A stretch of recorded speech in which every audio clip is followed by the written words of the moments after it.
right. Hey guys, it's Melanie with Littlefoot Farm here.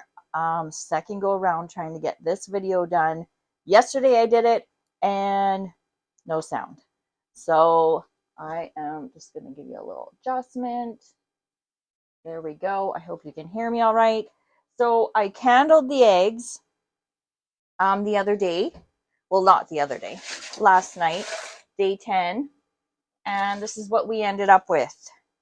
We have 17 Easter eggers with a mix in that group of a lavender Americana. And there is one darker egg, which might be a black copper Moran. Not entirely sure. And we ended up with 8 fertile Brahma cross eggs from our own chickens. So 25 eggs in total in here, and we have about another 20, no, not 20, 11 to 15 days to wait before we get to see these little guys. I will try and get some snapshots for you of what it looked like when we candled, but we have a nice dark, I don't know if it's a black copper Moran, but dark brown. Got some lighter green eggs.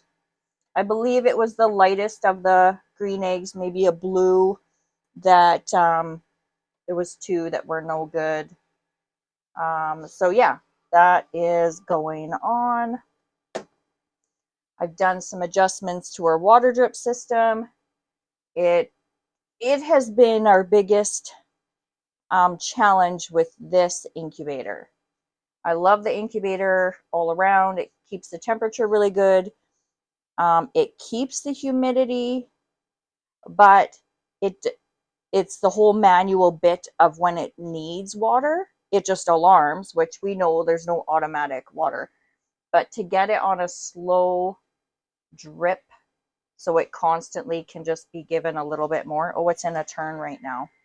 You guys can watch that a little bit. Let's see. So yeah, it does its turn every 109 minutes. Oh, because I tilted it, it got a little wonky. But yeah, I really like this incubator so far. I like how easy it is to clean. I just do that to help keep the humidity in. Humidity, you guys. And our previous hatch, we did a test on more of a dry hatch. And I believe I put in a dozen eggs and we only got 4 that hatched. Now, it could be fertility on that. All our eggs that we crack into a bowl for breakfast are fertile. So it's not that. I'm really not sure the deal on the humidity hatch versus the dry hatch. I've watched so many videos and it seems to be quite equal, but I don't know what I did. It's probably operator error. Yeah, so today I put in a little bit of cheesecloth inside the lid so it doesn't allow as much to drip out at one time. Let me see if I can bring you guys a little closer and I can show you my mishmash of what I got going on here. Our brooder's all clean, ready for new chicks. So underneath I've got like a nipple to the hose, and then it has a kind of like an IV drip system where it has the bubble and then the tensioner roll or thing. I don't even know what you call that. So yeah, trying to get it to just have a little bit of a drip so that when the incubator dries, it calls for a little bit more water. I don't know. If you guys have a suggestion on what you do with your manual system, I do have like a shoelace cord inside at the end of the hose. You can't see my face again.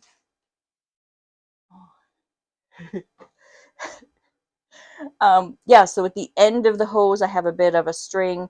So it has a fabric. As that dries, maybe it will call more water out of the hose. We'll see. We'll see how many times this alarms tonight in the middle of the night. It's like having a brand new baby every 2 hours. Beep, beep, beep. So you get up and you click it, get the humidity up, close it back down, go back to bed. 2 hours later, you come back out. So it's been a struggle, but it's totally worth it. Our first hatch, we got 18 out of 24 eggs. We pulled some because they just weren't fertile, and some just didn't hatch, and that's the way it goes. But we are so excited. 25 eggs in here. I'm hoping we have a good mix. They're all good layer breeds, and our Brahma mix, they're going to be a bigger bird. Okay, so before we go outside, I have snipped in here some video and images of candeling that I did the following day. I thought this would just be a nice addition to this video. And at first I didn't really talk too much, but then it got really funny. So please stay tuned and take a look at what I see when I'm candeling eggs under a blanket during the day.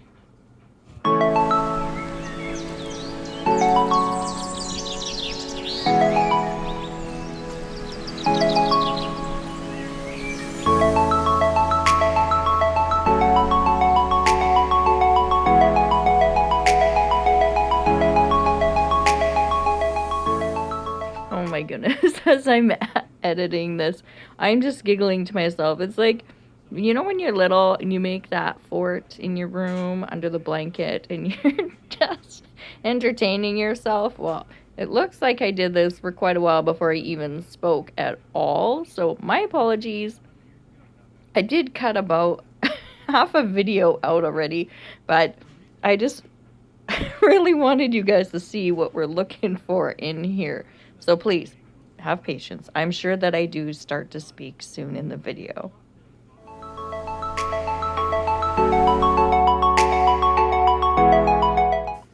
Okay guys, so I'm under a blanket because it's daytime, and I'm going to candle an egg for you and just show you. Hopefully you can see what I see here. Oh, this one's got good veins in it. Let me see if I can. There we go. So lots of veins along the outside. Let's see if we can see some movement in here.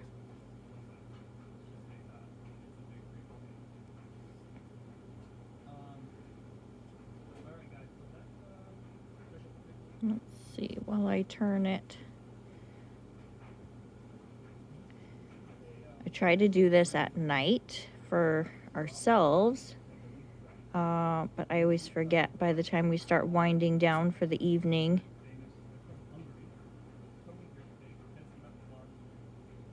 Or we have sports or supper and all that. Oh, it's getting all fuzzy. Let's see. Lots of good growth in it. Sorry, the video is a little bit fuzzy. I'm trying to see if I can get some movement happening for you for the video. Another thing I noticed is if you put your flashlight on the air sac side, you get much better view of growth in the egg compared to the non-air sac side or the pointy side. It might be sleeping. Let's see.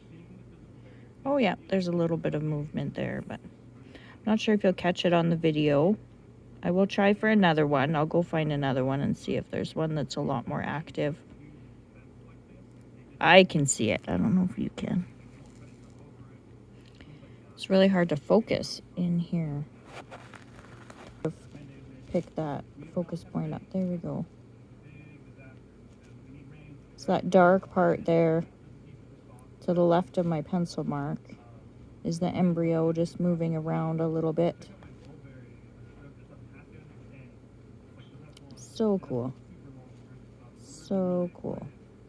Anyway, I'm going to grab another one and we'll see how that one goes. This is a white egg. It's so nice and warm under my blanket here. It's a white egg, so it is easier to see inside. Yeah, see the air sac side shows quite a bit more. Oh, that's quite a bit more of the veins. Okay, I will go grab another one. Brown egg. It is an Easter egger one that we got from another farm. And I'm just going to show you how much harder it is to see the brown eggs development just because of the color of the shell. Yes. Now, you don't want to break the egg while you're doing this. Okay, I'm going to spin you around. Okay, so it works way better to not hold the camera and the egg. But still, it is super hard to show you in the dark. Like these brown eggs, and the green are much worse to see in. So yesterday when I candled early in the morning, and I was able to see more liquidy movement and embryo movement. This one I can see some, but really to show you guys, obviously you can't see anything. So yeah, so it is a bit of a challenge to candle your eggs even on day 10, day 11. But as long as it's getting darker inside of your egg, this is so funny. I feel like I'm telling ghost stories. Blah. Anyway. Oh, so fun. Welcome to the journey. Thank you for joining us. Yeah, so many blessings. Have a good day. All right, I found another white egg. I just can't let this go. Oh, let's see what we have. Okay, so this is the pointy end that I was talking about, and there's the air sac end there. So we'll put it on the air sac end.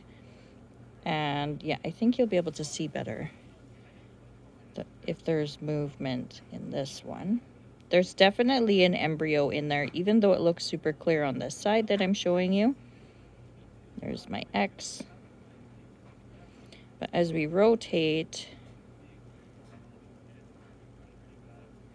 see if we can get the embryo to come around to your side. So you can see the darkness keeps wanting to float to my side. Okay, so there's the darkness I was talking about. Try and push the focus button with my nose here. The blanket keeps coming in front. Oh goodness, this is hilarious. Okay. Oh, rolled it into myself. No damage. Okay. Trying to put this on in a manner. So yeah, so there is definitely a dark spot, and if I could get that light to shine better, it was moving just a bit ago. Anyway, so that's what you're looking for when you're candling your eggs. If it is an obvious just yellow blob inside the liquid and there's no darkness to it, no veining or anything, then it just wasn't fertilized at this point. So you can toss it.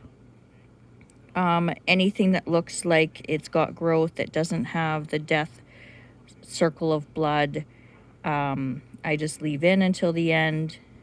If it does get the dot, there'll be, I didn't get any this time, so I can't show you, but there'll be a dot like it started, and then there'll be a circle blood ring around it, and it just means it died. It didn't produce the proper embryo past that point. And yeah, those ones are gone. So from now on, I won't probably candle again until lockdown, just to make sure I'm not leaving any eggs in there that didn't even get started. We did take some out already. And yeah, I think we've got 25 in right now. hopefully we'll get a good amount hatched, and we'll be able to show you guys some chicks in about 10 days or a little bit longer, because the Brahma eggs do take a bit longer to hatch. So cheers and have a great day. Thanks for joining me under the blanket.